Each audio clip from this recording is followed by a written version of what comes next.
Hello everyone. In today's lecture, we are going to study about dams, gravity dams and the forces acting on gravity dams.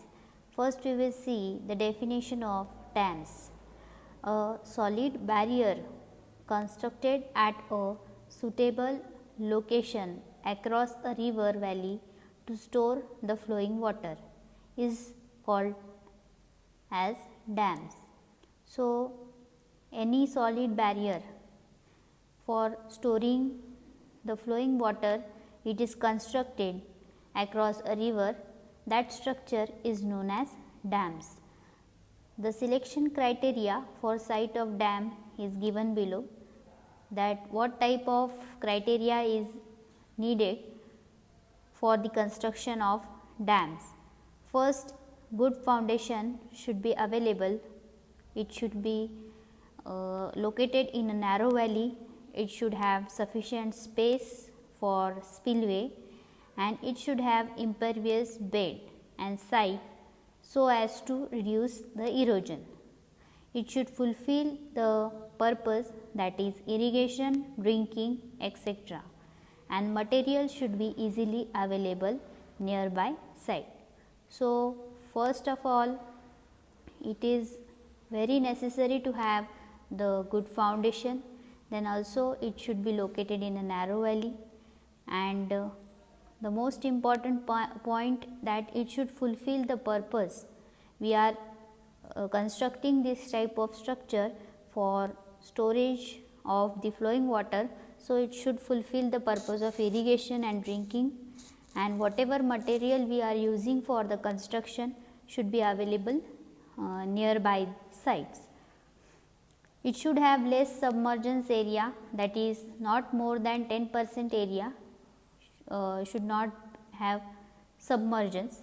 The site should be such that the length of the dam should be minimum, as it directly affects the cost. And the last point, it should be easily accessible throughout the year. Factors affecting the selection of the types of dam. Now, we will see the factors. First is material available, then funds available, nature of foundation, space for surplus work that is spillway, nature of valley, seepage and uplift under dam. So, these all are factors which are affecting the selection of type of dam. Next, we will see gravity dam.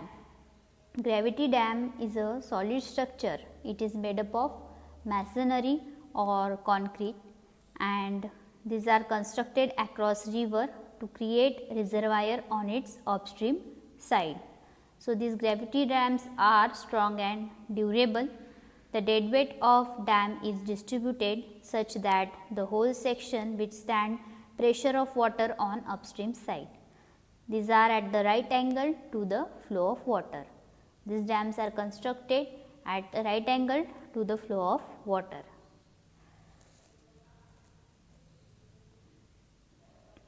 These dams are heavy and massive wall like structure of concrete, in which the whole weight acts vertically downwards. So, as the entire load is transmitted on the small area of the foundation, such dams are constructed where rocks are competent and stable. Here you can see the gravity dam,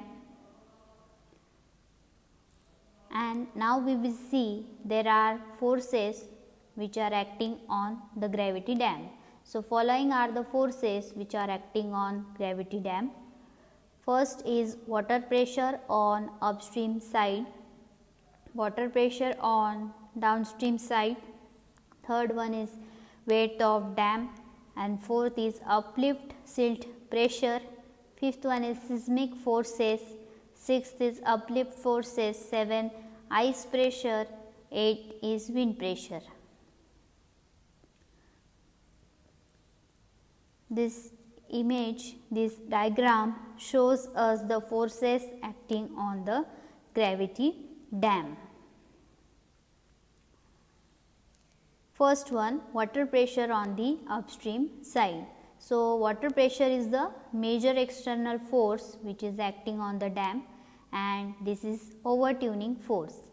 Now, let P1 is equals to WH square divided by 2, which is acting at H by 3 from the base, and where W here it is specific weight of water and H is the height of water.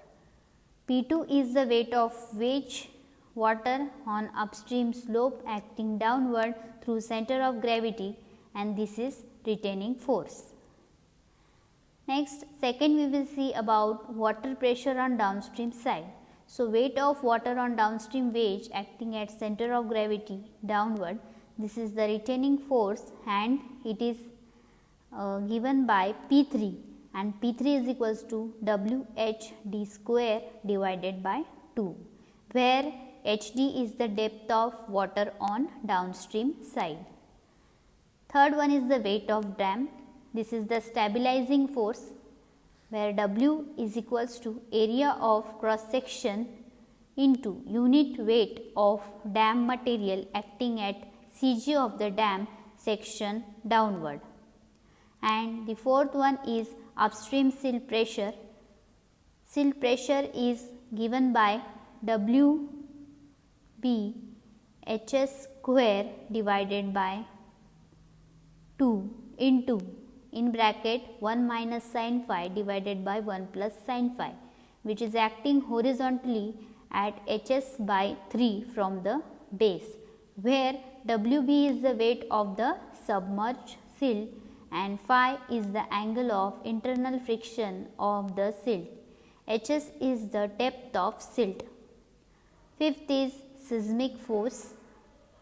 These forces are considered in such an area of country which comes under seismic zone, where possibility of earthquake is more, and these are taken as PE is equal to acting at 0.42 H. So, this seismic force is acting at a distance of 0.42 H from the base. So, horizontally downstream direction, it is overtuning force.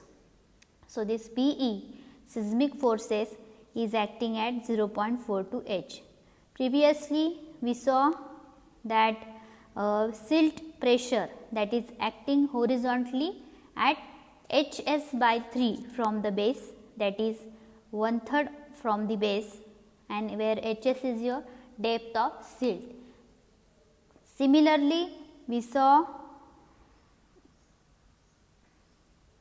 of water pressure on the upstream side. So, that is also acting at H by 3 from the base. Now, let us see next force, that is uplift force.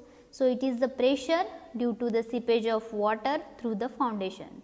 So, this force known as uplift force, it is due to the seepage.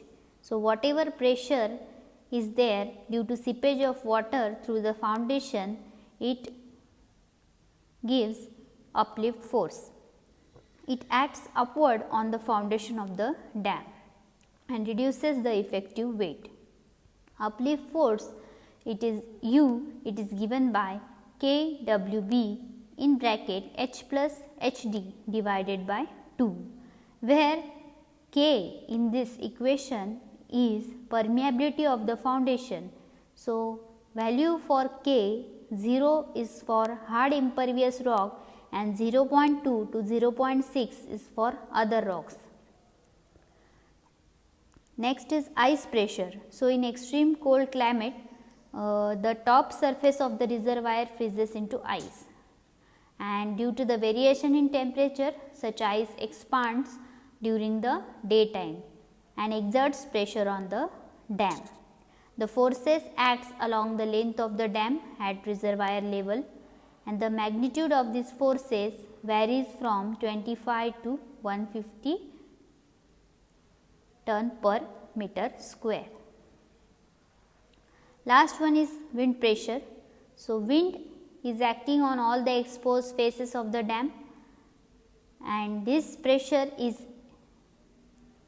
exerted in the wind direction. So, this pressure depends on the speed of wind. Thank you.